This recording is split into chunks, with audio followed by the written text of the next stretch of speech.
The #1 selling product of its kind with over 20 years of research and innovation. Botox Cosmetic, out of botulinum toxin A, is a prescription medicine used to temporarily make moderate to severe frown lines, crow's feet, and forehead lines look better in adults. Effects of Botox Cosmetic may spread hours to weeks after injection, causing serious symptoms. Alert your doctor right away as difficulty swallowing, speaking, breathing, eye problems, or muscle weakness may be a sign of a life-threatening condition. Patients with these conditions before injection are at highest risk. Don't receive Botox Cosmetic if you have a skin infection. Side effects may include allergic reactions, injection site pain, headache, eyebrow and eyelid drooping, and eyelid swelling. Allergic reactions can include rash, welts, asthma symptoms, and dizziness. Tell your doctor about medical history, muscle or nerve conditions including ALS or Lou Gehrig's disease, myasthenia gravis, or Lambert-Eaton syndrome, and medications, including botulinum toxins, as these may increase the risk of serious side effects. For full safety information, visit BotoxCosmetic.com or call 877-351-0300. See for yourself at BotoxCosmetic.com. Heather is a nurse practitioner from United Healthcare. We meet patients wherever they live. During a house call, she found Jack had an issue. Jack's blood pressure was dangerously high. It was 217 over 110. So they got Jack to the hospital and got him the help he needed. He had had a stent placed in his heart, preventing a massive heart attack. If it wasn't for my guardian angel, I wouldn't be here. Hear more stories like Jack's at UnitedHealthcare.com. Benefits, features, and/or devices vary by plan, area, limitation, and exclusions apply.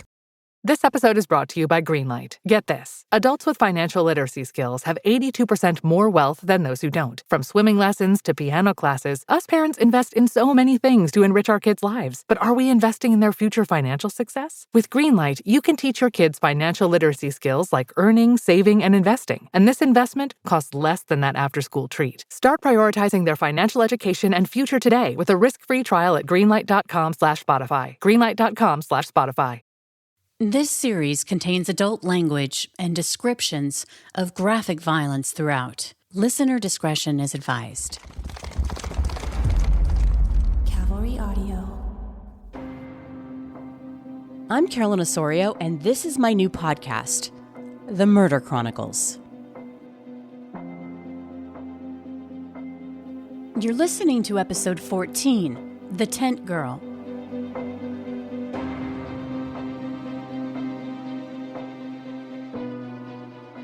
What he did for 10 years was strange and bizarre. I find it, as someone who can become obsessive about things, I mean, I feel like it came from such an honest place. Yeah, I don't really think of it as being obsessed. I think of it as him being determined. Yeah, I like determined that. is really the word for it. That's Rosemary Westbrook. She and I were talking about Todd Matthews. You'll hear from him in a minute. But what you should know as we get started on this week's episode is that both Rosemary and Todd would find each other in a highly unusual way as a result of Todd's, some would say determination, others, including Todd, would say obsession.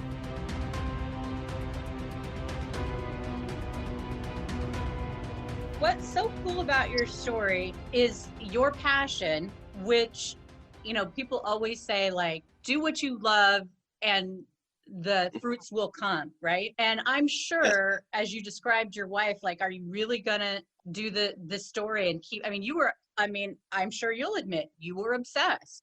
I was. Bottom line, because of Todd and Rosemary's need to know, from two completely different viewpoints, they'd be thrust together in an amazing and groundbreaking way. Two lost pieces of a puzzle finally fitting together. They would solve a nearly 30-year mystery that had become the stuff of urban legend across Kentucky. Who was the unidentified young homicide victim known only as the Tent Girl? The Tent Girl was found outside of Georgetown, Kentucky. Today, Georgetown is the 6th largest city in the state. On May 17, 1968, on a lonely rural stretch of Route 25, just outside of Georgetown, a man named Wilbur Riddle was waiting to meet someone on the side of the highway. According to Todd Matthews, who, by the way, wouldn't be born for 3 more years, says that Wilbur was a curious man and that he was tooling around on the side of the country road when he notices something in the distance. Wilbur has to climb over the guardrail, and as he walks closer to the object, it appears to be a large, canvas bag of some sort. He's wondering what in the world it is. But as he approaches the bag, his nose begins to tell him it's not good. He was a well driller, so back in the day, there's no cell phone, so you would meet somebody, work on a job. You'd actually meet them, have a discussion, and go to the job site, which is exactly what they were doing. And while he was waiting on somebody, he was looking at the glass insulators, ironically, the telephone wires, which the internet ultimately went across. He was picking them up. They were already antique even back in the 60s. They were from much earlier. And he was picking them up, and he found the tent girl wrapped in the canvas tent wrapper that gave her her name. It was a tent wrapper. The tent wrapper that Todd is referring to is much bigger and more specialized than the sleeve that you shove a two-person tent into. It's not your ordinary tent bag.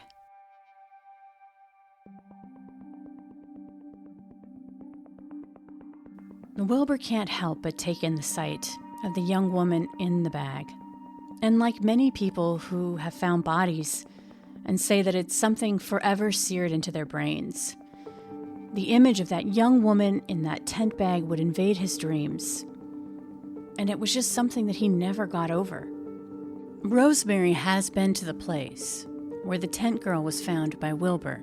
We'll get to why she was there and the role that she will play in solving this case later. On the end of a guardrail and park, and we had to walk maybe, it was quite a ways it seemed like. We had to jump over the guardrail and go down this hill, and there was a very large rock that had a void underneath it, and that's where he had stuffed her up underneath this rock and left her there. When he put her there, she may have been knocked out, but the broke fingernails inside of the tarpaulin that she was in, the scratch marks on the inside of the tarpaulin says otherwise. I can't express to you how Wilbur felt that day. As a father of daughters, seeing a young woman dumped on the side of the road so carelessly and being the one to find her in that state, it would just come to haunt him for years. And this is an important detail in the case. Police were called out to the scene, and it was believed that the body found inside of the tent wrapper was most likely a teenager because of her small stature. But the police investigation didn't get very far, and despite efforts to publicize her description and check reports of missing women, the case of the tent girl went cold. And the tent girl's remains were buried in a Georgetown cemetery in 1971. Fast forward to 1987. Todd Matthews grew up in Tennessee, and when he was just 17 years old, his life would change in a way that he could never have imagined.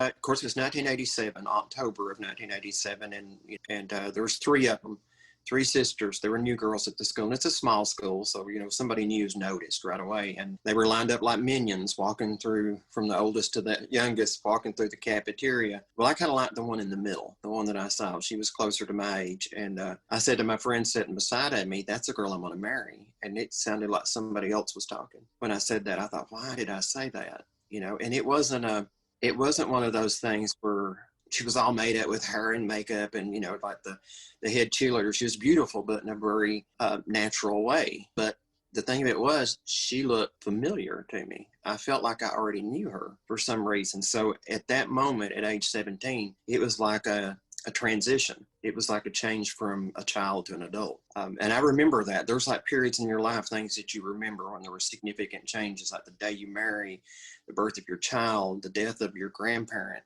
There's things that happen, and that's the moment in my life where I realized I'm not just a kid anymore. So Todd and Lori were in study hall, and it was Halloween. And instead of doing their homework, Lori begins to share an urban legend from her home state, Kentucky. Remember, she was new to the school in Tennessee, which was about 160 miles away from where she grew up.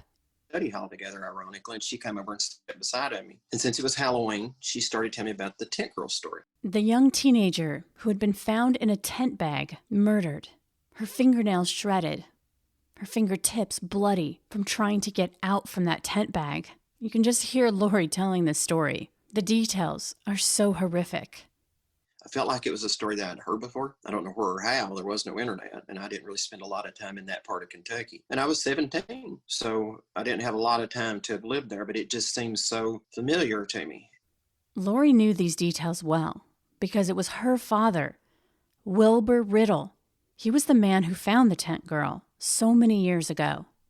Some of us get invested in true crime cases because we have a connection to the case, or the details of the investigation just pull us in because they're so salacious, or it's the ultimate whodunit. But for Todd, finding out all the details that he could about the tent girl became an itch that he just had to scratch. I saw the newspaper articles, the master detective article that described it, and then it was drive. It's like drive up there, get the newspaper articles. Drive up there, see her grave at the cemetery. I done that very early. And the plight of the tent girl couldn't have gotten any more real for Todd than when he stood at her gravesite. At 17 years old, he'd driven the 160 miles away from his home in Tennessee to Georgetown, Kentucky. Remember, without any leads in the tent girl's case, her remains were buried in 1971 in a Georgetown cemetery in Kentucky under an apple tree. A local company had donated the headstone, and it was inscribed with the words, "Tent Girl." Underneath the tent girl were details about her case, that she was found on May 17th, 1968, on U.S. Highway 25 North, that she died about April 26th through May 3rd, 1968, and that her age was about 16 to 19 years, that she was 5'1", 110 to 115 pounds, with reddish-brown hair, and that she was unidentified. On the other side of the tombstone, there was an engraving of a police sketch that had been made to depict how they believe she might have looked in life, based on a reconstruction of her face using her bone structure. And there was one very distinctive feature about the tent girl. She had a distinctive split between her two front teeth. Going to the cemetery and seeing the gravesite of the tent girl triggered something deep inside of Todd. At 17, he was a very sensitive young man, and he had lost 2 siblings at a young age, and he just couldn't let Tent Girl be there in that cemetery alone. In a way, we were kind of connected because it was my by then father-in-law that had found her, so I felt like she was part of the family package for us. That was just the one that had no name. Todd would go on to marry Lori, and they lived in Tennessee, in a small home nestled in the Smoky Mountains. Married Lori in 1988 and began my mission at that point of trying to identify the tent girl and bring her back to her family. I can at least adopt her. I could at least visit her grave. There weren't a lot of tools for Todd to use to try to figure out who the tent girl was. Remember, Lori's dad, Wilbur, had collected all the newspaper clippings from back in the day about her case. This was before the internet, and that's what people did. Todd also went to the library, and he visited the tent girl's grave. That was fuel for him. He wanted to know who she was. He wanted to know who her family was. And I'd had 2 siblings that had passed away as infants, so it wasn't entirely unfamiliar for me to see names on a tombstone that were your loved ones. So tent girl wasn't like a creepy thing. I was very familiar with it. And I felt like she didn't have a name on her tombstone like my brother and sister did. I knew them as an inscription on a headstone. So I felt like she could be no worse off than they are, at least, if her family knew where she was and could visit like I did. So that's what I set out to do, was to find her family and return her to them, physically or figuratively. I wanted them to know where she was. The fact that Todd had lost 2 of his siblings at birth, Gregory Kenneth and Sue Ann, was a part of his determination to find the tent girl's family. That's just something we have to accept, the fact that people are going to die. The difference with tent girl was, and with my siblings, there's no reason for it. If an older person had passed away through due course of a normal aging life and sickness, but to have siblings at that age, it wasn't normal. It wasn't something we liked, but it was there was an explanation. My brother and sister had birth defects, so there was an explanation for it. So I didn't like it, but at least it made sense. It was so similar with the loss and the unexplained portion of it. So it was naturally very attractive for me to try to figure out, well, what happened to her? I really couldn't get answers from mother and sister, but I could with her, or at least find her family and find a way to find the rest of the story. They might have clues. So it did become a growing obsession. It did. That's what it was all about. Giving her back to her family, giving her back her name. Todd got obsessed with the story of the tent girl at a unique time in history, when the world was just beginning to realize the power of the internet and computers. The tools back then seem archaic now. You created a lot of kind of firsts for the internet sleuths that would come later. We're in a rural area here, and a lot of the things you would improvise not because it wasn't a lack of money. Sometimes it was a lack of access to a certain resource. So taking something and repurposing it wasn't unusual at all for us. Just the way that we were, use what you have and make the best use of it. Well, I felt like once I had the internet came along. I'm thinking, instead of the asphalt highway, I'll take the information superhighway and search for her in that manner. And it's cheaper, faster. So just started looking, and it was a very young internet. It was dial-up. I had to wait for, you literally dial the dial, and sparks were flying, and then you were dialing up and hearing that sound. And to me, that's the most amazing thing now, that I was able to dial in for long enough time to do anything with it. So I thought, well, there will be some reference to Tent Girl on here. There was nothing. There were so many points along this journey that Todd could have just given up. These roadblocks fueled his creativity, and he decided to make something brand new, a digitized missing persons case file. Ultimately, I decided to assemble all the information, photographs of the stone, descriptions, and make a case file that was a digital case file for her. And I put it out there hoping that somebody would see it, respond to me, and say, that's my so-and-so. And nothing. You can imagine that Todd was just brimming with excitement that someone out there on the World Wide Web, as they called it back then, would see his digitized file and reach out. It felt like it was so close. I have something to digitally share with a lot of people. And still fishing, still waiting. Day after day, year after year, no response. And every night, he would scroll through online posts, searching message boards and chat rooms. So it was a matter of starting to look at message boards just to see mother, daughter, missing, whatever, nothing. Todd would even create a website for the Tent Girl. It seems basic now, but back then, this was a really big deal. Even news organizations were just coming online with websites, and they were just like one page, and there weren't any links to click. I'm looking online and I'm finding where media are coming online. That was new at the time. It's a big deal. So what? WLEX got a news website, okay? And it was static pages. So I reached out to a reporter there, John Wesley Brett, and I told him about the Tent Girl, gave him my page, and he's like, wow, somebody put a body online. They do it every day now, but back in the day, nobody had done it. So he referred me to the local newspaper. He knew the reporter there, which is just a few miles to the north in Georgetown from Lexington, and they did a story. And the story was literally, what's not a story anymore, man related to man that found Tent Girl creates website for Tent Girl and hopes to identify her. That itself was the news, Those things, people create pages now for John and Jane Does, and it's not news now. But at the time, that was the news, the fact that somebody had done that and had created a page. And I was just doing it out of a sense of need and purpose. I needed some way to share that data, and it caught on. But it wasn't about the Tent Girl. The headline was something like, Hick with a computer.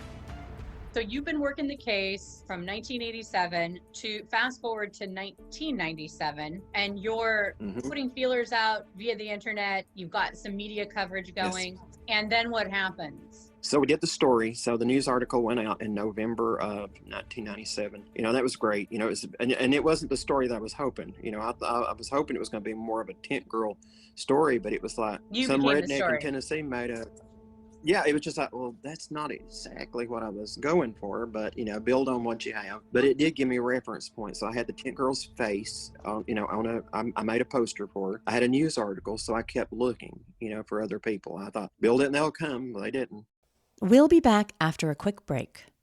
This Friday, Jamie Lee Curtis and Lindsay Lohan are back to switch things up in Disney's Freakier Friday. OMG, yes. It's an absolute riot. Woo! And the only movie that can be described as so much weirder than the last time. What last time?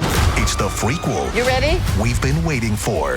That absolutely slays. What deeply out-of-touch old person came up with that? You did. Wow. Don't miss the comedy event of the summer for all ages. Disney's Freakier Friday. In theaters this Friday. Get tickets now. Rated PG. Parental guidance suggested.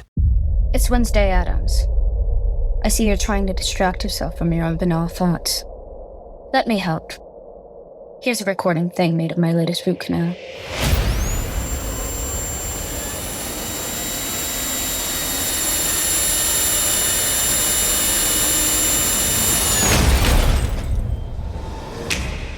Wednesday, Season 2, begins August 6th, only on Netflix. Today, internet sleuths, armchair detectives, and podcast hosts have really done a lot to help solve crimes. But back then, the work that Todd was doing to try to give back the tent girl's name was something that people felt weird about. Having conversations with people you work with, and it's like, you would hear somebody say, well, that's weird, dude. It's like, well, no, I don't really, the dead is not something to fear. And a lot of people just avoided the topic of death. I was probably more comfortable with it because my brother and sister had already passed, and it was just normal for me to have siblings that had passed over. So that factor I'd got past, and I realized then that other people didn't, because I was a kid now. I was from a 17-year-old kid going into my early 20s, and I didn't have any life experiences other than my childhood to base this on. So to me, to find other people that didn't really have that comfortable a relationship with death, that was surprising to me. It seemed, they seemed weird to me because they were avoiding a part of life. It was just like, that's just something we have to accept, the fact that people are going to die. After high school, Todd and Lori had a couple of kids, and he worked at a factory. And as the years rolled on, Todd's quest to find the tent girl's family started having an effect on his home life. So it did become a growing obsession. It did. And I don't think my wife saw any into it. Long distance phone calls then were expensive. They're not free now. And I think some of the challenges we had back then, even some of the young detectives don't recall the time period where there was no internet or there was no cheap telephone, 10 cents, 15 cents a minute versus 20 years ago, more than 20 years ago. That's a big deal. That was a lot of money, especially when you're making minimum wage, which is, when I first started work, it was $2.85 an hour. So and 10 who were you calling? You would call a library and hope that maybe they had a newspaper archive that you could come and take a look at. So you try to call ahead. I wanted to see if other areas published stories about the tent girl. I wanted to see if other areas published stories about a missing person that could have been the tent girl. But Todd did have one advantage, other than his determination. It was Wilbur, his father-in-law. Remember how I said earlier that he had never forgotten the details of finding the tent girl? That those details haunted him, that they never left him? Well, it was those details that would ultimately help Todd refine his searches and his understanding of the case and who the tent girl could be. My father-in-law saw her, so he tells me that he thought that she was an adult. She had been there. She still had flesh. He saw her skin. He saw that it was mottled. We think that she was last known to be alive. It was probably December of 1967. So this is May 17th when he found her body. And it was been exceptionally cold winter that year. So I heard things like that from him. It was a really cold winter. So I knew her body had been preserved for some period of time just from the cold weather. So there was a lot of little things that he knew from being there, not so much as an expert, but just somebody that was there could tell you. He saw her body, and and how they come to the point that she was a child is just her small stature. She could have been 13 to 16, then later they said 13 to 19. He said that she had well-developed breasts, and he thought that possibly she was an adult. She had painted fingernails, and he wouldn't allow his girls to paint their fingernails, but she had painted well-manicured fingernails that you might not associate with a child back in that time period. So I went with that. That's the thing that I went with. That don't come from an autopsy report. That comes from somebody's. And he was a man that probably had total of 15 children. He knew. There were certain things that he knew. And I don't know if he realized how much of a clue that was. What he just told me was in contradiction to some of the early estimations. So that's what I kept in mind, that I thought she was an older person. And cloth baby diaper in the bag with her. Could she have had a child? And that's one of the things I wanted to look at in her earlier autopsy was there any evidence of childbirth? And of course, there was nothing, that it was too late. She was already buried. There's just so many different things that I just picked up that I felt like to some people was anecdotal data. And to me, it felt like, well, that might be the only clue there is. And if she had a child, where's the child? Is it alive today? Does it even know who it is? Does it even know its own name? Was it stolen? Was it adopted? So I thought, those are the people that I wanted to kind of reach out to, somebody that might have some recollection that they themselves were displaced. So that's what I was looking for. And I think instead of trying to solve a crime so much as I was trying to find somebody looking for her. And without it being widely distributed, reference point, there was no way to get that out to people before the internet. Was anybody but you looking into the case? To my knowledge, I was the only person. I mean, she come up in news articles years over, and I understand Kentucky State Police would review the file from time to time when they had new people. But as far as other than somebody reading the report and, just cutting their teeth on it as a new officer, I don't really see anything that was done. This was the beginning of cybercrime units. This was the beginning of electronic investigative practices.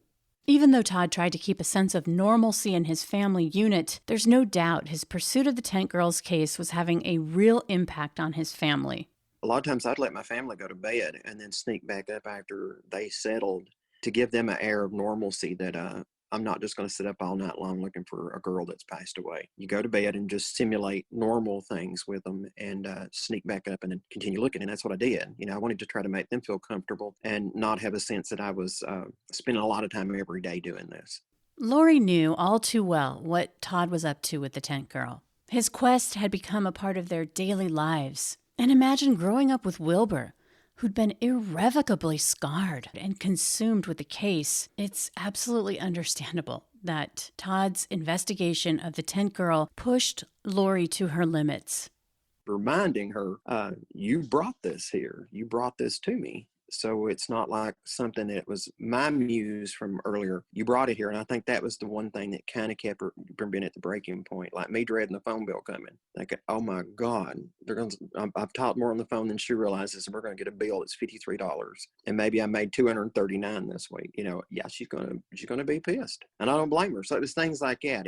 Wasn't the little things that you could overlook, just 10 minutes too long doing this or reading something. It was like, you're spending real money that's kind of taken away from things, and we're not living a wealthy life here. So you're spending money that's taken away from other things that we need. That was the real thing that bothered her. It's hard to fathom, but after nearly 10 years of this pursuit, Todd finally, after so many years of fishing, he got a bite. It was another late night after his wife and kids were tucked into bed, and Todd was, of course, cruising a website, and he came across a post from a woman named Rosemary. You met her earlier in the show. Rosemary lived in Arkansas, and she wrote a message about a missing relative, her older sister, Bobby, who had gone missing in late 1967 from Lexington, Kentucky, about 15 miles from Georgetown, where the Tent Girl had been found by Wilbur. Here's Rosemary detailing what led her to make that post. In 1995, I convinced my husband that we needed the internet in our home because I heard you could find anything. Everything's connected like a cobweb. And finally he gave in. And I had to really do some talking to get him to do that. We had that big box monitor and all that. And I went around and got into adoptee chat rooms. And then they insisted that I go onto message boards. And I went to this Crane and Hibbs. I'll never forget the name of it. And I wrote, I have a sister that's been missing for X amount of years, 5'2", brown hair, brown eyes, petite build, was last seen in Lexington, Kentucky. If anyone has seen or heard of a Jane Doe or something to this description, to please contact me. You can imagine the mix of complicated emotions that Todd must have felt after reading Rosemary's message. How many days and nights of his life had he devoted to trolling around chat rooms, bulletin boards, and websites searching for that needle in a haystack that would finally blow this case wide open? It was one of those nights that I let everybody go to bed and pretend like I'm asleep. And then I get up and sneak into another room. I created a little office in a bedroom opposite the house so that Lori couldn't hear me. So she didn't necessarily know that I was up or how long I was in there. And I was looking at a Craigslist type of website. It was called Hibbs and Crane, Hibbs and Crane, Crane. Searching with the keywords, Googling before there was a Google. I found looking for my sister last known to be in Lexington. That caught my eye. When I saw that, I thought, that's it. That's what I'm looking for. Todd had searched for so long and so hard. Imagine him sitting there in his little office in the middle of the night. He dreamed and prayed that this day would come. But now that it was here, how did he contact this woman who was hoping to find her sister alive? He knew he wouldn't be bringing good news. I had never thought of, I got to call somebody and tell them that their missing sister's Jane Doe, an urban legend in another state. That was weird, so that's a weird thing you got to tell somebody. So luckily I had all that stuff I accumulated. I finally saw the purpose of that, and that was to have a point of reference to show somebody. There were a lot of events that led to Rosemary posting that message, trying to find her missing sister, Bobby. Because for Rosemary's family, their beloved Bobby going missing wasn't the first tragedy to befall their family. Just 2 weeks before Rosemary was even born, tragedy had struck. Well, now see, I was raised by my real mother's younger brother and his wife. They took me in because 2 weeks before I was born, I had a father that died and a 6-year-old brother that had died in a flood. They both drowned. So I was raised by an aunt and uncle whom I call Mom and Dad. The horrible, tragic accident involving Rosemary's father and brother would have far-reaching consequences for the family. It meant that Rosemary's mother would have to make a choice that no mother should ever have to make. Your father passes away 15 days before you were born. Your mom has other children, Bobby being one of them. Yes. And so just because she was a now single mother, basically, with how many children did she have already when she was pregnant with you? There was Sammy, Nancy, Marie, Bobby, Jan, and I. Wow. So I would be number 7. So not only is she losing her husband and your brother, but she has a new baby, and she still has all of my other siblings to feed and clothe and get to school, and she has jobs that she has to work. It's a lot. Even though Rosemary was being raised away from her siblings, they always came to visit her when they could, and she has really fond memories of Bobby. She would come and spend the weekend, and we'd play games. We'd go out on the porch and take my old record player out there, and we'd play little 45 records and dance on the porch, when life was simple. Even though Rosemary didn't see Bobby every day, they were still very close. She was always fun when she was around me. We'd go down to the ice cream parlor and we'd get ice creams, and we'd walk home, just talking and chatting and eating our ice creams, and we'd sing songs, and, she was a good sister. All of my sisters were good sisters. They would always take the time, if they were in town, to come by and spend the night, and we'd always sleep together because we were sisters. I was little bitty, and we'd lay in there and tickle each other and tell funny stories, and we'd laugh, and we'd tell stories to each other about family and stuff. It's like any two sisters would do if they hadn't seen each other in a long time. Bobby was just a teenager when she met Earl, because her mom was in social work, and when a man named Earl came to town, it was just a coincidence that he would meet Bobby. Worked for social services, and when Earl rolled into town with Bonnie, the child from a previous marriage, he went with Bonnie to social services because he needed someone, a daycare, to watch her and, to babysit her while he worked. Well, Mom having 3 other daughters, Bobby was picked to babysit Bonnie. So she knew Bonnie before she even married Earl because she babysat her. After Bobby married Earl, they moved around a lot.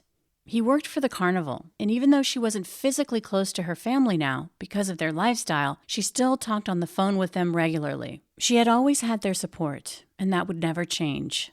She had moved around, and I know she lived in Miami for a while, her and my sister, Nancy, but Bobby would always keep in touch with them and let them know because she was with the carnival. She had married a man, and he was with the carnival, and so wherever they would go with the carnival, she would always call and let my mom know where she was. Bobby would go on to have 2 kids with Earl, and then remember, he came into the marriage with his daughter, Bonnie, from a previous marriage. But the marriage wasn't great, and Bobby would often call her mom, asking her to come help. She said with the kids, but I'm sure it was more than that. But I do remember now talking to my mother when she was still alive, and my sister Nancy, that she would call and say, things are bad. Can you come up and help with the kids? And Nancy and my mom would drive to wherever they were at and help take care of the kids. But Bobby's mom was getting concerned. It had been too long since she'd heard from her daughter. And so Bobby's mom and her sister Nancy got in the car and drove up to Kentucky from where they were living in Miami. They knew that the last time that they'd spoken to Bobby, she had said that she was living in Lexington. Well, when Bobby didn't contact my mother and Nancy, she told him that the last place that she was in Lexington, Kentucky, and didn't hear from her. So my mother and Nancy drove to Kentucky to see if they could find her. They knew the address where they lived at. So they went there, and he had told her that she just ran off with another man.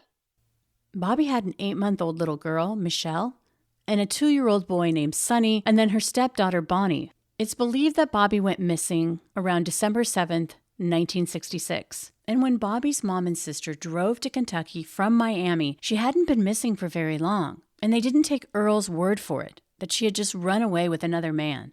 It wasn't that long after. No, it was not long after, because it's a 2-day drive from Miami to Kentucky for them. Oh my gosh. This is so perfect for him in the sense of horribly perfect, I should say, because they're not from that area. So nobody's going to notice that she's not there. Yes.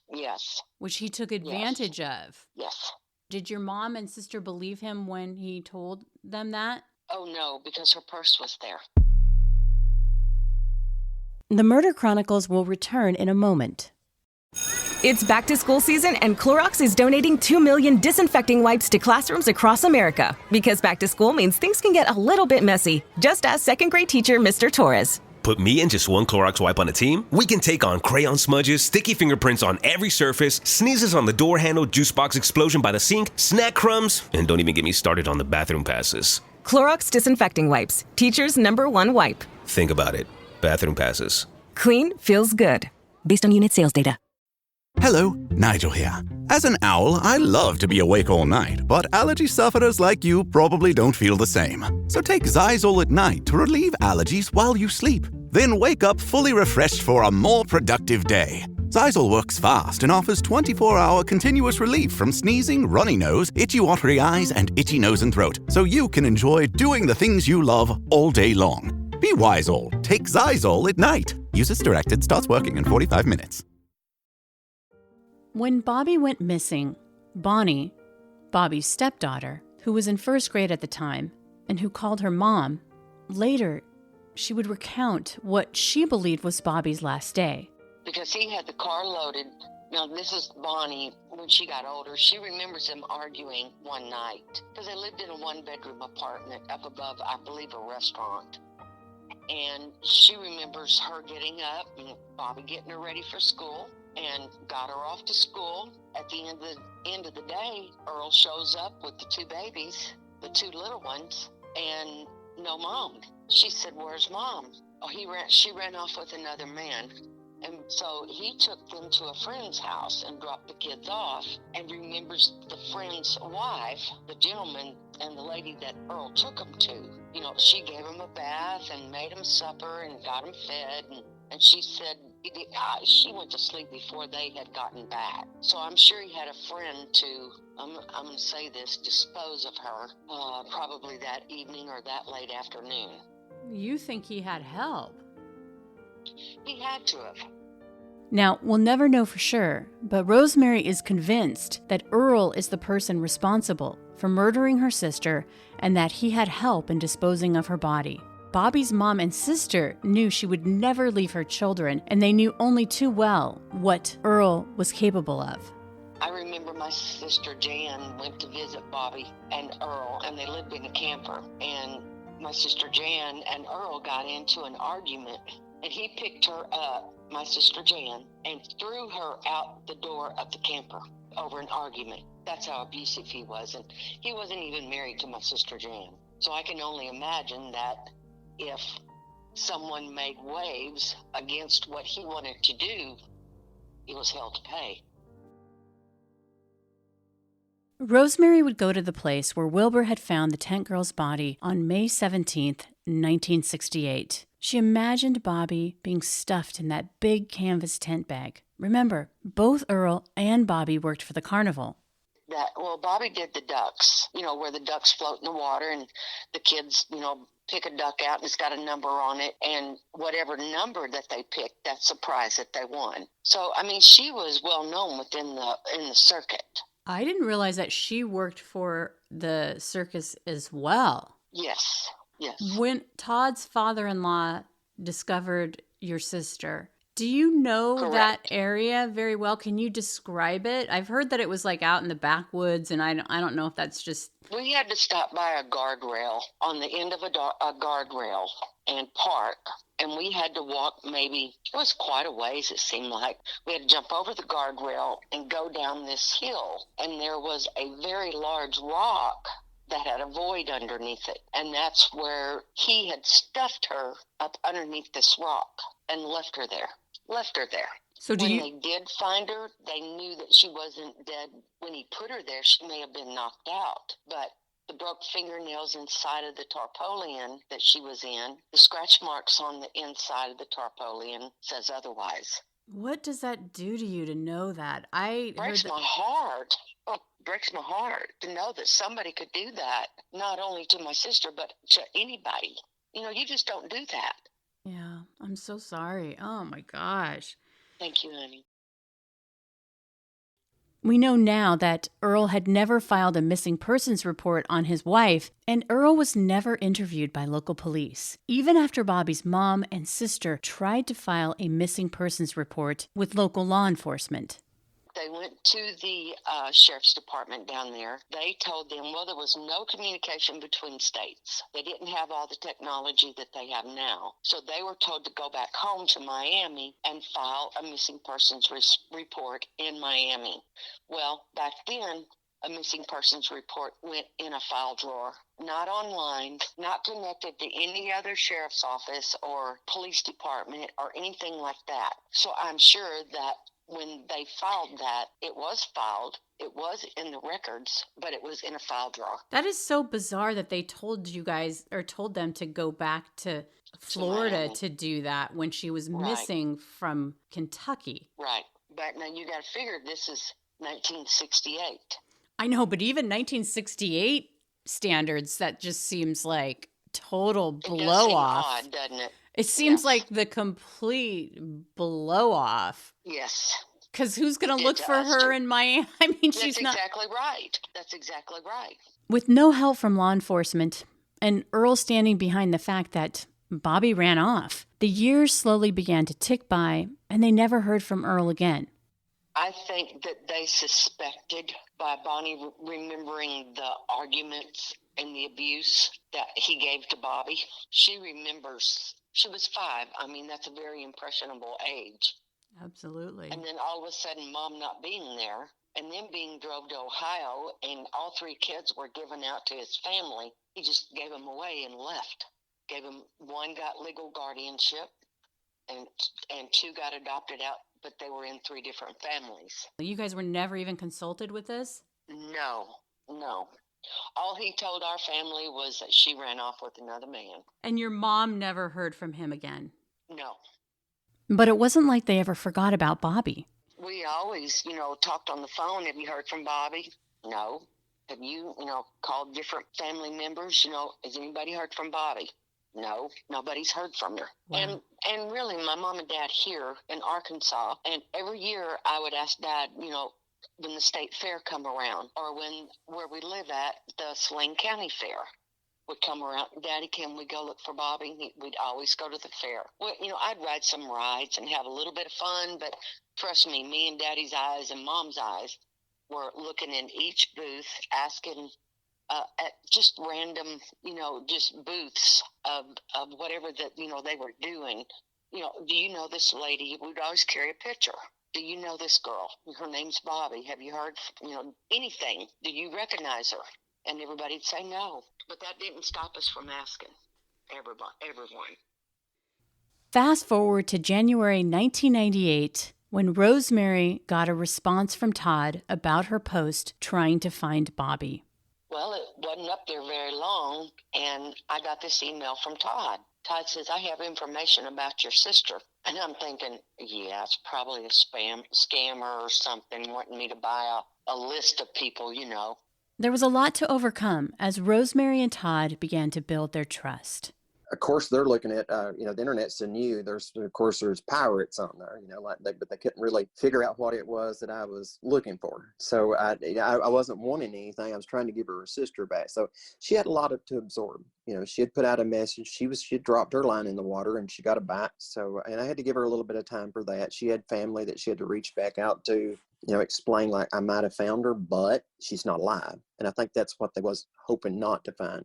Things really began heating up when Todd told Rosemary to call the sheriff's office. It was one thing for him to have his digital case file, all of his news clippings, article that they had written about him, the one that said the country boy with the computer. But it was quite another when Todd directed Rosemary to the sheriff's office. He says, I need you to call Sheriff Ammons at Scott County, Kentucky. Well, I print this email out, and I drive over to my mom and dad's. Dad's out there hosing off the driveway, and I pull up and I said, Daddy, I got to talk to you, and this is what I've done. So I handed him the email, and I said, what do I do? I was scared. I didn't know. And he said, well, I think you better call the Scott County Sheriff's Office. So I went back home, and I called him, and I talked to this lady, and he said, now we've got a girl that we don't know who she is, and she's buried in a potter's grave. And he said, do you have pictures? Yes, I have pictures. He said, will you send us a copy of those pictures? And I did. And he said, the pictures that we sent had the split in our teeth. We all have splits in our teeth. You're talking about the front part? The front part of the top teeth. Mm-hmm. And with her having that split and looking at the autopsy picture, it was a comparison. Okay, now we're getting somewhere. So anyway, my mom and dad gather all of us up and drive us to Kentucky, and we meet with them, and they take us to the graveyard. And if I could take a picture of me, my face in a triangle, and the picture that they had engraved in this tombstone, we would have been identical sisters. And I knew it was her when I seen her. And how many other family members were with you and at that gravesite and saw a tent girl, and what was you... I mean, when you hear the word tent girl and then you see it on a tombstone and being a family member, what's that like? I was kind of proud, and I don't mean to be facetious in my words, but it was more of a closure feeling. At least I know where she is. My mom, my dad, my husband, my son, and then my sister Nancy flew in from Florida. I had a sister Jan that flew in from Tennessee. I mean, it was heartwarming to know that they had done all they could do for this girl, not knowing who she was. There was a tombstone that they had engraved on the day that they found her. They had an outline of her with short hair. They had 5'2", brown hair, brown eyes, found on Highway 25 in Sadieville. Just a lot of information and a lot of thought went into care of her, but them not even know who she was. I was proud of the people of Kentucky. What did you think of Todd then? I mean, you're going to just be like... I hugged his damn neck. I did. I hugged that neck just as tight as I could. Because what you just said was exactly what he wanted, was for her people to find her. Yes. Every family... Now, I'm going to go in a little depth here, okay? Yeah, please do. Every family that has someone... And there's probably at least one person in every 5 families, I'd say, that has someone missing. There's a void in your heart. There's where is she? Is she okay? Is she on the streets? Does she have a blanket? Is she being fed? Did someone take her in? Does she have amnesia? Is she sick? Is she well? Does she know who she is? That eats at you. And I know that every family out there that has someone missing, someone knows where that person is, but they're just not ready to tell.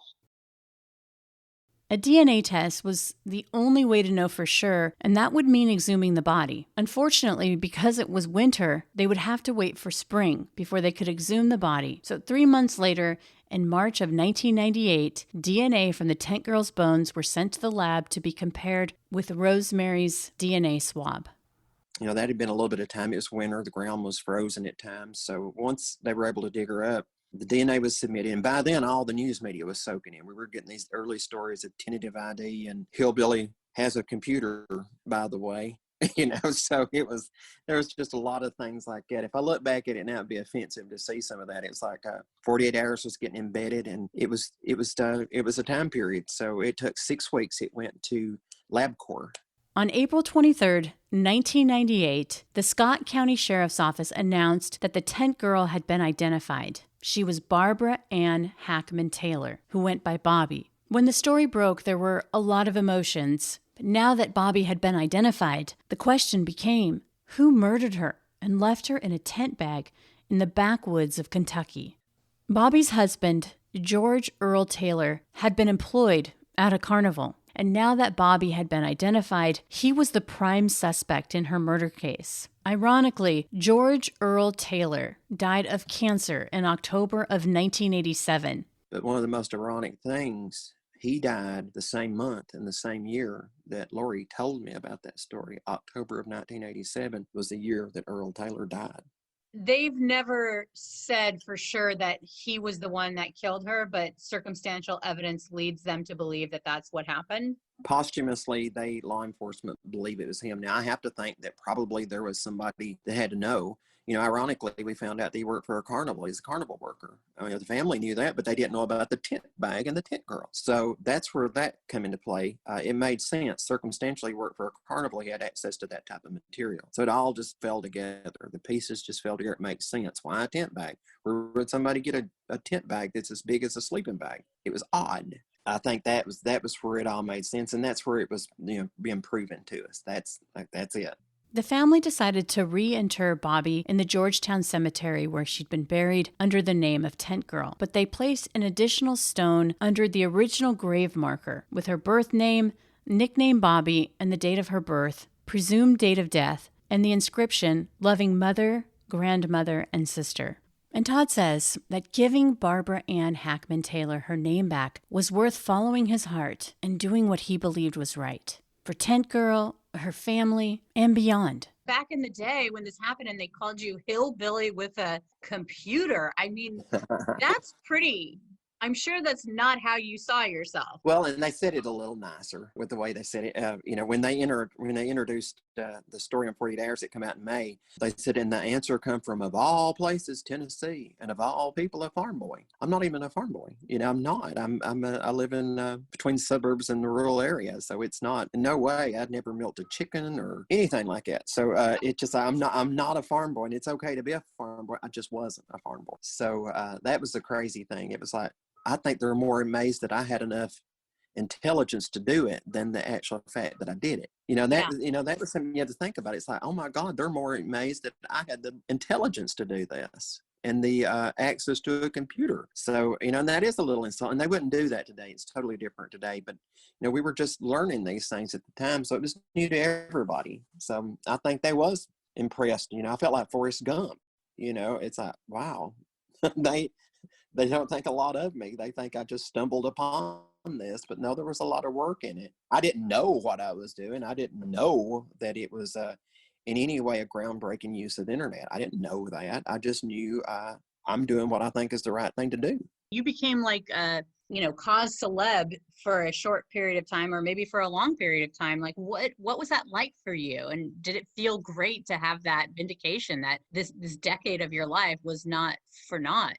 Well, I think I call those my college years now. That's what they become. They become my college, and I don't recommend that route to college. It's a big gamble, but I was able to land jobs that were, with NamUs, as Director of Case Management Communication, that were, higher level jobs, and my work experience gave me the opportunity to do that. But it took a toll at the time. I was having to process and evolve very quickly back from somebody who'd never flown before to somebody that was being featured on a lot of different television shows. And you were talking to reporters that were sophisticated, intelligent people asking you questions, and you had to have an intelligent answer. You know, I couldn't just give them a, gee, I don't know. Duh. You know, I'm a dumb old hillbilly. You know, I wanted to make sure I didn't just be bashful and just give them one-word answers. I wanted to be able to tell them how I really felt. So it was like you were plunged into the spotlight. You either let it burn you up or you acclimate to it. So that's what I did. I acclimated to it. I need to figure out how to use this platform that I have. Todd Matthews would go on to co-found the DOE Network with the goal of connecting volunteers in every state, a massive network of sleuths who want to help solve the mystery of the missing dead and return their names back to them and their families. And as for Rosemary, she has a message for anyone looking for their missing loved one. Don't give up. There is one thing, you know, for the families that are out there looking. Leave no page unturned. That's just like in Bonnie's situation. Remember, Bonnie was Bobby's stepdaughter. She had no idea who her mother was because Earl up and left with her. She didn't know who she was or where she was from. She found her birth certificate. She really didn't know who her mother was. She has vague memory of her mother. She had her birth certificate, and she got online also too, and was talking to people down in Florida, you know, about the area and stuff.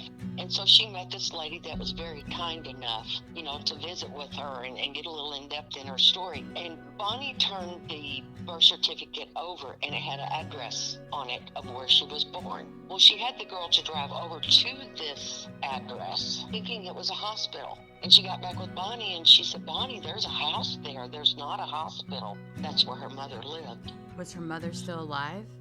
Her mother was still alive.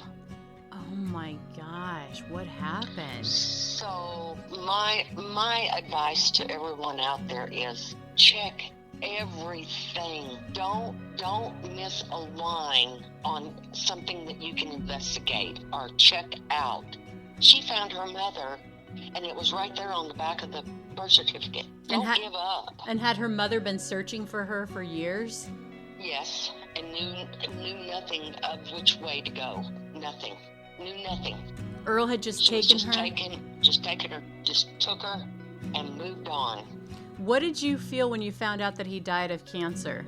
I'm sorry for saying this, but thank God he got what goes around comes around. So you're glad that it happened that way instead of some kind of lengthy trial or... Yes, it was the best for all of us because that way it was done. It's done. You know, I'm sure God took care of him. I don't have to worry about it. Yeah. And nor does his children. Well, thank you. I hate to be so rude about that, but that's just the way I feel. That's not being rude. I could think of some other things to say, but I won't.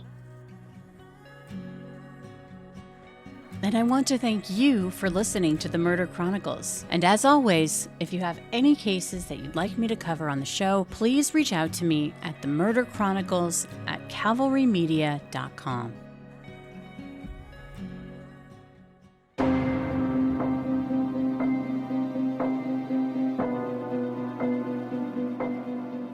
The Murder Chronicles is a Cavalry audio production recorded live in the beautiful Pacific Northwest.